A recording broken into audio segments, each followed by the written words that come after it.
E mais uma vez, a montanha pariu um rato. O áudio mostra só as minhas advogadas comunicando as suspeitas de que um grupo agia com interesses políticos dentro da Receita Federal e com o objetivo de prejudicar a mim e a minha família.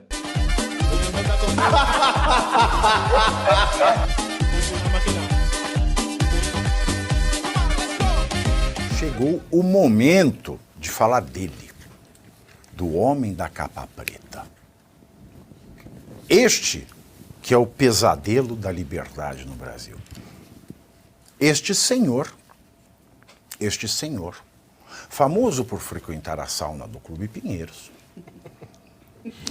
que não tem medo de desafiar a lei, porque a lei está abaixo dele. Este senhor que pode entrar para o livro do recorde em arrebentar a lei do abuso de autoridade. Sim, falaremos dele, do ministro Alexandre de Moraes. A lei Xandre de Moraes, corrijo, a lei, ora Alexandre.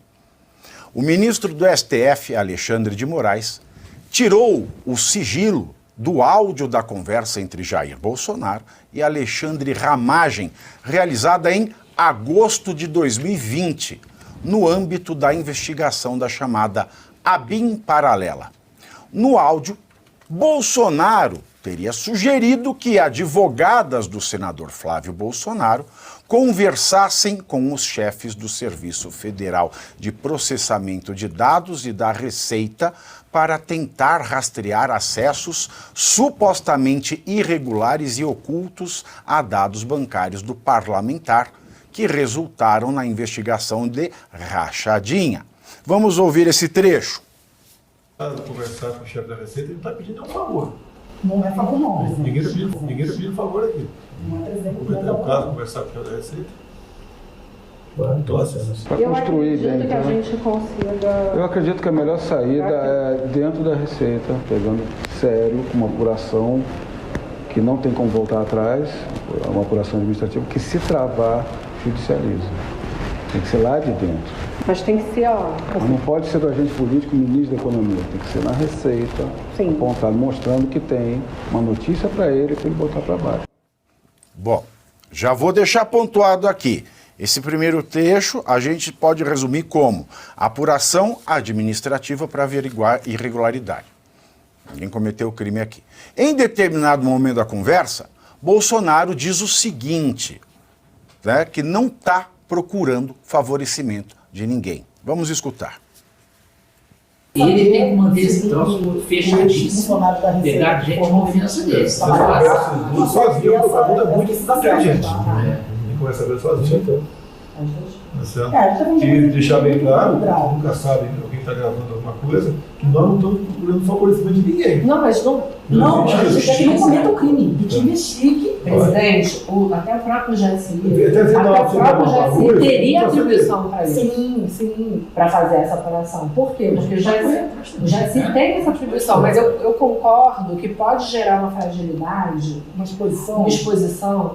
Porque pode gerar pessoal, ele sabe por alto dessas nulidades e está bem tendencioso. Bom, aí fica em destaque a frase: não estamos procurando favorecimento de ninguém. Ainda na conversa, Bolsonaro disse que Wilson Witzel, na época governador do Rio de Janeiro, sugeriu ajudar Flávio Bolsonaro em troca de uma vaga no STF. Vamos escutar. Eu fiquei sabendo que o Witzel, ele já montou o ministério dele para 23. Já montou. Tem idiota que acredita nisso. Ele acha... Impressionante. Ele conversa com o presidente da lei. Ele é doente, tem uma cimentada. Eu respeito. Eu falo de uma coisa de fundo. Não, tem uma psiquiatra, uma Vera de Barbosa, ele tem uma falsa percepção. Ele se vê presente. Eu não sou ativo para voz, aqui minha palavra não acredito. O ano passado, mesmo ano, encontrei com o Vitor, não tinha esse problemona, bem pequenininho o problema, ele falou: resolve o caso do Flávio, me dá uma vaga no Supremo. Olha isso. Quem falou? Não sei para quem seria. O Vitor, né? Olha isso. Ele tem a polícia civil nas mãos. Não é chantagem, não. Ele sede de poder. Sede de poder. É. Então, você sabe o que vale você ter um ministro irmão teu no Supremo? Sobre esse trecho do áudio, o Wilson Witzel usou as redes sociais para negar que tenha pedido uma vaga no Supremo Tribunal Federal para resolver o caso de Flávio Bolsonaro. Aspas. O presidente Jair Bolsonaro deve ter se confundido e não foi a primeira vez que mencionou conversas que nunca tivemos. Seja por confusão mental diante das suas inúmeras preocupações, seja por acreditar que eu faria, a nível local, o que hoje está verificando o que foi feito com a ABIN e a Polícia Federal. Fecho aspas. É importante a gente salientar, né, nesse ponto, que se trata de uma conversa informal. Ele fala, fiquei sabendo, é um desabafo. E quando ele fala, naquele trecho anterior que nós trouxemos, nunca se sabe se alguém está gravando. Foi uma conversa ilegalmente gravada. Conversas gravadas sem a autorização de quem conversa, isso é prova ilegal, é prova ilícita, não serve para nada. E a gente vê aqui um desabafo, e se teve essa conversa com o Witzel, fica claro aqui que o Bolsonaro negou, na de cima fica claro que ele não procura o favorecimento de ninguém, e na anterior ele quer uma apuração de irregularidade.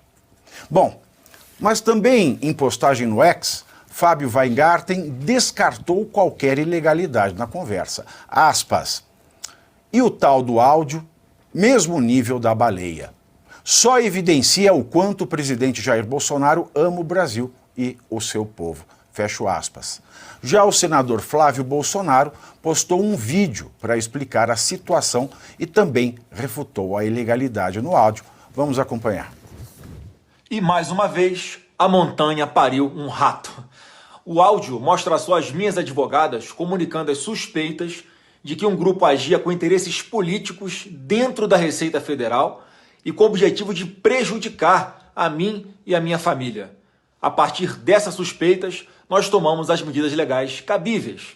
O próprio presidente Bolsonaro fala na gravação que não tem jeitinho e diz que tudo deve ser apurado dentro da lei. E foi exatamente assim que foi feito.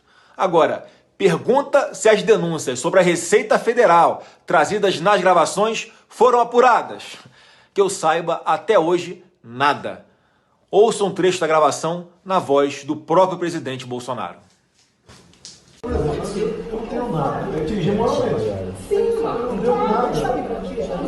O último imóvel eu comprei em 2011. Uma boa. É o caso de conversar com o chefe da Receita, ele não está pedindo nenhum favor. Não é favor, não. Ninguém está pedindo favor aqui.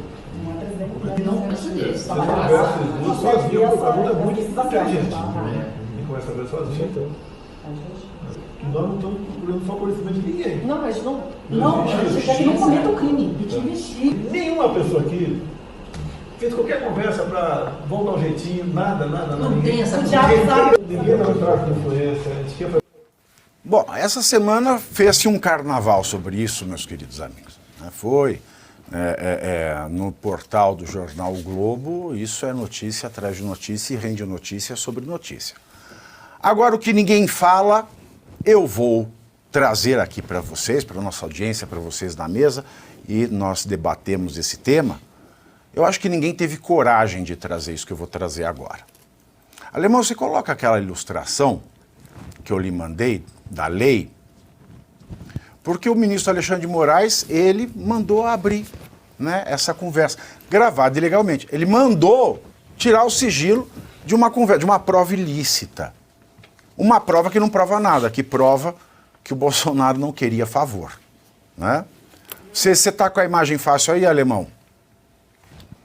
Então vamos lá. Eu quero que vocês vejam. Isso está disponível no site do Planalto. Então aqui não tem fake news, aqui tem informação. Não importa se fosse Lula ou Bolsonaro, Ciro Gomes, o gravado. Não importa, o que vale é a lei. O que diz a lei número 13.869 de 5 de setembro de 2019, que é a lei do abuso de autoridade. Artigo 28. Vamos ler o artigo 28? Ou será que o Alexandre de Moraes não conhece o artigo 28? Conhece! Alexandre de Moraes conhece. Vamos ler todo mundo junto o artigo 28. Você de casa, pare e lê comigo. Divulgar gravação ou trecho de gravação sem relação com a prova que se pretenda produzir, expondo a intimidade ou a vida privada, ou ferindo a honra ou a imagem do investigado ou acusado. Pena: detenção de 1 a 4 anos e multa. Essa é a lei. Nós temos de um lado a lei, do outro lado o Alexandre. Não tem a ideologia de gênero. O Alexandre de Moraes deve ser trans. Ele é um ser humano que acha que é a lei. É o ser humano que acha que é o divino. A lei é essa. Tá para quem quiser ver. Divulgar gravação ou trecho de gravação sem relação com a prova. Isso é crime de abuso de autoridade. Agora, na Globo News você não vê falar isso aí. Outro canal você não vê falar isso aí. Os outros até tentam, mas não tem essa expertise. Então, de posse de tudo isso, se você para ouvir, o que você vê? Você vê o Bolsonaro, numa gravação ilegal, dizendo que não quer favor, dizendo que quer que a coisa seja feita certa, e que se alguém, fosse o Itzel ou qualquer outra pessoa, ofereceu uma ajuda, ele negou. Aí a imprensa consorciada fez um escarcéu, um carnaval. Agora, ninguém se atenta que o artigo 28 da Lei de Abuso de Autoridade diz claramente que o Alexandre de Moraes cometeu um crime. Então é mais um crime do Alexandre de Moraes. Por que ninguém investiga crime do Alexandre de Moraes? Deixo com vocês. E posso trazer mais uma contradição, Por favor. Fabi? A gente tem a divulgação disso, mas por outro lado, naquele caso que envolve o ministro Alexandre de Moraes, da suposta agressão, e aqui acho que vale usar a palavra suposta, né, porque não se tem nem a imagem do que aconteceu, né, ao contrário da tentativa de assassinato do Trump, que em muitos casos veio acompanhada de suposto atentado. No caso da suposta agressão no aeroporto de Roma, na Itália, as imagens continuam sob sigilo, e sendo que é um caso completamente diferente que se esgotou naquele momento, porque nesse caso aqui até se compreende se houvesse o sigilo, porque envolve terceiros, outras pessoas, então, que são citadas na conversa. Então, quando você tira o sigilo, até do ponto de vista de investigação, não faz sentido tirar o sigilo, porque você expõe para outras pessoas que vão poder, eventualmente, ocultar provas, fugir. Então, elas podem se beneficiar da divulgação desse áudio, eventualmente. Naquele caso do aeroporto de Roma, não teria prejuízo nenhum a investigação se divulgar aquela imagem. Foi um episódio que aconteceu em espaço público. É uma gravação de um espaço público. Isso. Não é uma conversa privada. Prova ilegal, como você disse, né, que não teve autorização de nenhum dos envolvidos, então é uma contradição do início ao fim. Nesse caso, para ser justo, do sigilo do aeroporto de Roma, foi uma decisão do Toffoli, não do Alexandre de Moraes. Mas aquela uma mão lava a outra e duas lava uma bunda. É o velho dito popular. Ou abre a bunda para peidar na cara do brasileiro, porque é isso que acontece quando a lei é infringida. Atrás da outra, né? Bem lembrado. Nada faz sentido. Então, num caso que é público, as imagens não são divulgadas, o que até favoreceria o clamor popular, por exemplo, né? Se houve de fato uma agressão ao ministro da Suprema Corte, certamente isso seria repudiado por todos, né? Mas por que não vem a público essas imagens, né? Aí vai alimentando a suspeita. E nesse caso aí, o que é importante também, Pavi, é que por mais que haja irregularidades, e se algum integrante da ABIN usou do aparato estatal para espionar, monitorar ilegalmente alguém, que seja punido. Mas até agora o que se tem é que não houve envolvimento, ou aval, anuência, consentimento de ninguém da cúpula da agência, nem do Alexandre Ramagem, então diretor-geral, ou de qualquer ministro, ou do então presidente Bolsonaro. Mas parece haver um esforço para tentar o tempo todo trazer os nomes desses personagens para a investigação, para o centro da investigação, que a rigor não os atinge.